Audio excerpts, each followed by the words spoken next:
We used to believe that they had all the answers. We were convinced that the lines on their faces were roads leading to places that we had not yet seen. We were sure that their sighs were compasses. We just knew that their warnings were signs. We never doubted that their hands, strong, calloused, and steady, could point us in the direction of the right. We thought adulthood was something that they owned. We assumed it was something that they could just pass down like heirlooms wrapped in old cloth, like family names, heavy with meaning. And so we waited. We waited for the lessons that never came. We waited for the roadmap that they never unrolled. We waited for the moment when they would take us aside and whisper, "Here is how to build a life." But they never did, because they never had the roadmap to begin with. They were running too. They were also guessing, pretending, stitching their choices together with hope and regrets. They carried their own confusions, and they fooled themselves into believing that if they folded them neatly beneath Proverbs, it would work.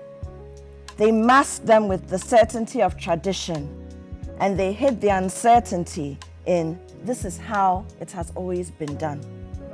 But as for us, we live in a world that they do not recognize, a world where jobs disappear like mist, a world where love is both currency and curse, a world where sanity is measured in therapy bills, a world where the future is a fog, shifting, breaking, a strange world, a place where we are asked to enter blind. And still we ask them, still we beg, still we kneel at their feet, searching for a wisdom which they do not have. And then they look at us with tired eyes. They pull us into their arms and pretend to know, because the truth is too cruel to speak. They do not have the map, and they never did. And so we stand at the edge of the unknown. We are grown, but we are unprepared. We are adults, but we are unarmed. The millennials and the Gen Zs and the Gen Xs and the baby boomers, we're so different, but we are one and the same. We are wishing that we had a lighthouse, but at last, we now know that we are the ones who must build the firelight. Well, we just had the excerpts of the Gospel According to Adulting, and that's being launched, or will be launched on 7th December 2025. Apioko, today you didn't come with a cap or the hat of head of programs production. No, I today didn't. You came as a writer, author, and a poet. I did, but you know, you can never really separate the identities. Yeah, but how do you right? do it? How do you do it? Apioko, we see you here in the office every now and then. How do you do this? Well, it's a lot of time management. It's a lot of sacrifice of sleep, sacrifice of things that I would like to do other than sit behind a computer or a notepad and write. But it's a passion in the fire. You have a story to tell, and I always say that my stories, my characters, they haunt me. Beautiful. If it doesn't come out, if you're not penning it, then you won't sleep. So you might as well write while you're awake. Yeah. Right? Tell us details about this book that you will launch come 7th December. So sometime late last year, I started thinking, and it's conversations we have all the time, right? How we are grieving, how we're loving, how we are struggling and hustling, all the things that come with adulthood. And you realize that everybody you speak to, regardless of the generation that they belong to, has a similar experience. There's no roadmap. There's no way that it's being done. But everybody has their own gospel, their own truth of how they are surviving it, how they are doing it.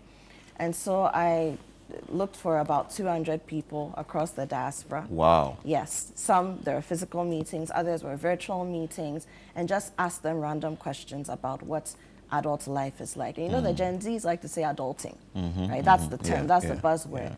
Adulting na scam. Yeah, na and scam, all yeah, that. scam, na scam. And so this book is really about how adulting na scam. Yeah. So 73 pieces.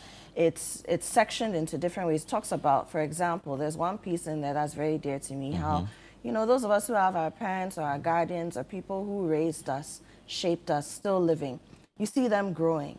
And every phone call that comes, you're wondering, is something wrong? Yeah. You know, so you're grieving even though they are alive, because you know the end of life is Yeah. coming. Those are things we don't talk about. True. We're meeting a lot more younger couples who are dealing with infertility. Yeah. Meanwhile, the Ghanaians that we're always asking, when are you giving birth? Yeah. You know, meanwhile, they are dealing with infertility, many miscarriages. Yeah. I'm not talking about those things. Sure. The young ones, the struggle, just being thrown into the world, those who are the first in their family to have gone to university, and all of a sudden a degree comes, and they think the degree comes with $1 million, and the whole family relies on you.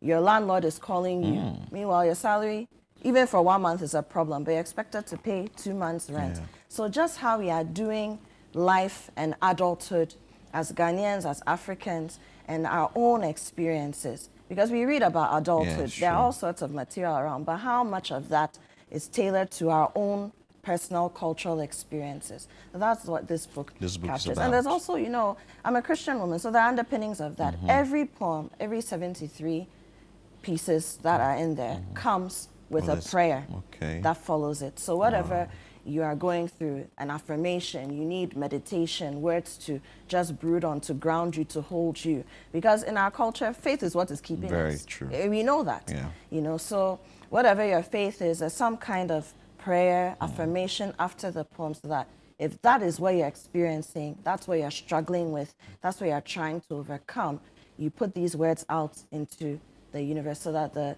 God that we serve, the bigger power, can hold you and continue to take you through. Very true. So where is this event happening? How can one be part of it, and maybe the time? All right, wonderful. So we're doing this at 6 p.m. on Sunday, the 7th of December, this coming Sunday, at the Holy Spirit Cathedral. It's a gospel, so it's a Sunday evening, and it's in a church. You know, that's the whole play on it. But it's also a concert, so I'm not just going to be reading, we're not just going to be delving into the book. 95% of the pieces that I'll perform on the night with other artists will be from the book. But it's theatrical. There's music, there's dance. I will dance, sing myself.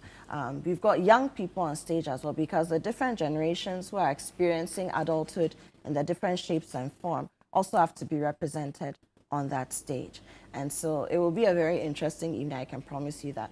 There'll also be an art exhibition which ties very much into this.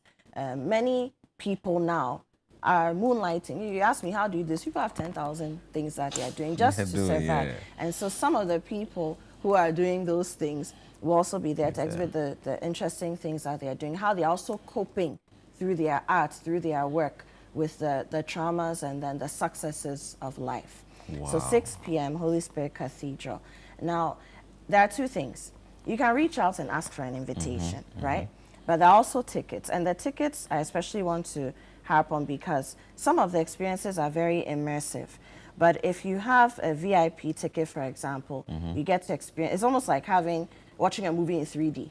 So some of the things, you get to taste things, you get to feel things, you get to be drawn onto the stage, different food items, different tea items, different scents. But you get those experiences as and when you depend on the ticket you have. So you can dial the short code *713 *33 *80#. *713 *33 *80#.